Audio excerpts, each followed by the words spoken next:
Good evening and thank you for joining us for KREM 2 News at 5 tonight. I'm Mark Hanrahan. And I'm Whitney Ward. Thank you for being here. We start with a major update now on the Gray Fire in and around Medical Lake. Fire officials say all evacuations have now been lowered to a level 2, with one exception, a small area near Silver Lake. This means Medical Lake residents can now return to their homes for the first time in 4 days. Sheriff John Knowles also confirming everyone who was reported missing has now been accounted for in both the Oregon Road and Gray Fires. We also want to head now to KREM 2's Kyle Simchuk, who was out there this afternoon at that press conference. He has the very latest now on the estimated structures lost. Kyle? Well, yeah, Whitney, unfortunately, we've now learned that 259 structures have been destroyed. A lot of those homes, but also some shops, outbuildings, and garages as well. Now, authorities also announced that last night they arrested 2 people, a man and a woman from Tacoma, who were dressing up like firefighters, but authorities say they were actually breaking into people's homes and stealing things. So those 2 people from Tacoma have been arrested. But as for the Gray Fire, it has grown to 10,016 acres. It's 25% contained, and officials say that containment will likely go up quite a bit thanks to all the rain we saw today. Now, the south end of Silver Lake is still under level 3 evacuation. Officials asking people to stay out of that area. But as you mentioned, Whitney, Medical Lake residents will now be allowed to go back to check on their homes. However, Sheriff John Knowles wants people to be extremely careful. This is not a time to go back in and take back occupancy of your house and do business as normal, have barbecues over. This isn't that time. This is a time to go into the area if you have to, check on the status of your residents, make sure that you get things taken care of, but again, be ready to leave. Things can change. You see the weather forecast coming up for the rest of the week. Winds, higher temperatures, things can change quickly. Officials say everyone has been accounted for, and the sheriff says people who do not live in the area should not be driving in right now to take a look tonight. So law enforcement, they'll continue to provide security around all those homes. But again, 2 people, a man and a woman from Tacoma, were arrested last night dressing up like firefighters, but actually breaking into homes. Mark and Whitney. All right, thank you very much, Kyle. Okay, let's talk weather now. It was a beautiful sight this morning. We woke up to our first significant rainfall in the last couple of months, and boy, was it needed. Yeah, that's an understatement. Let's get right to Chief Meteorologist Jeremy Legoo with what we needed and what we got today. All right, well, when it comes to our overall rainfall, it made a big difference in quite a bit across much of the region. And when it comes to those rainfall amounts, we're talking about close to a ½ an inch on the Gray Fire, 4/10 of an inch up on the Oregon Road Fire. What does that do? Well, when it comes to that amount of rain, it's not enough to put out any active flames or make any giant difference in some of those, I would say, extremely hot spots. But when it comes to smaller hot spots and then some of those fine fuels, that moisture makes a huge difference. And that's why crews are able to get a big jump on it. This is about as much help as we could possibly ask for. A few scattered showers continue to come down, but notice that big batch of moisture down to the south. Unfortunately, that looks to move over into Idaho, kind of Kootenai County, Coeur d'Alene area, and then kind of dissipate.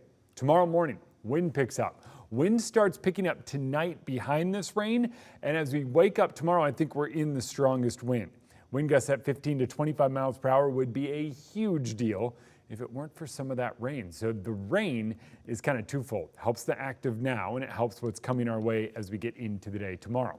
Air quality a bit worse than where we were last night. Last night we got all the way into the good, but as wind picked up today, it blew in more smoke, unfortunately. We're in that unhealthy for sensitive groups range right now, and we will likely stay there through the rest of the evening. But as wind picks back up tomorrow, it looks like we do see some cleaner air finally move in. All right, sounds good, Jeremy. Thank you very much. Now to the Oregon Road Fire, the more active of the 2 major wildfires tonight that continues to grow in North Spokane County. There are level 3 go now evacuations in place for areas near Elk, Chattaroy, and parts of Pend Oreille County. That fire has burned more than 11,000 acres. Tonight it is still 0% contained. Large animals are being taken to the Newport Rodeo grounds if you need that. The Red Cross has also set up an evacuation shelter at Riverside High School. The Oregon Road Fire has burned at least 80 structures and continues to threaten many more. And tonight we are hearing from one family who was hit especially hard. 3 generations of the same family all lost their homes. KREM 2's Shannon Mowdy spoke with that family today. She is joining us now live with what they had to say. Shannon. Well, right now I am in Deer Park at one of the base camps, just, a few miles away from where that fire started in Elk. But I did get the chance to go beyond the barriers with that family who lost everything in the first hours of the Oregon Road fire. It's still unbelievable for Christopher Hunt to come back to the home he shared with his grandfather for decades. And then the flames come down the field here and surrounded the place and kind of just took over. Now, ash. Hunt's grandfather bought the land in the 60s and started building a life here his extended family would soon share. All my childhood memories, everything is out there.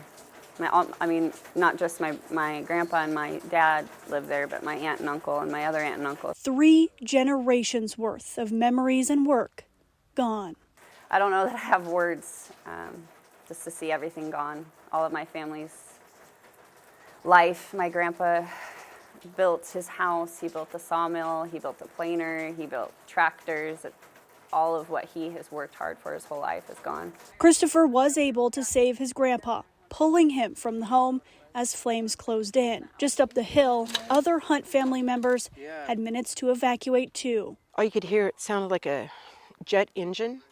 The roar was coming at you. You could hear it, but you couldn't quite see it. Leanna Hunt and her husband are sorting through what's left, though there isn't much. We had 2 sons that had muscular dystrophy, and they both passed away. And everything they ever made or ever got me for Mother's Day, Father's Day, it's all gone. And you just can't replace that kind of stuff. And it's just devastating. I'm still kind of in shock about it. Though the family's spread out in temporary housing, they're together still and waiting to come back home. It feels like a nightmare. There's no way in this world that all of that could be gone. There's just no way. The family does have a couple of fundraisers going on to help begin that rebuilding process. We do have a list of verified GoFundMe accounts on our website for both fires, Oregon Road and the Gray Fire. You can find that right now at KREM.com. Shannon Mowdy, KREM 2 News. My goodness, Shannon, thank you very much. And now looking at other fires that are burning across the Northwest. Level 1 and Level 2 evacuations are still in place for the Ridge Creek fire that's been burning near Hayden Lake. At last check, it has grown to more than 4,000 acres and is 19% contained. More than 500 firefighters are now on scene working around the clock as that fire has burned for almost 20 straight days.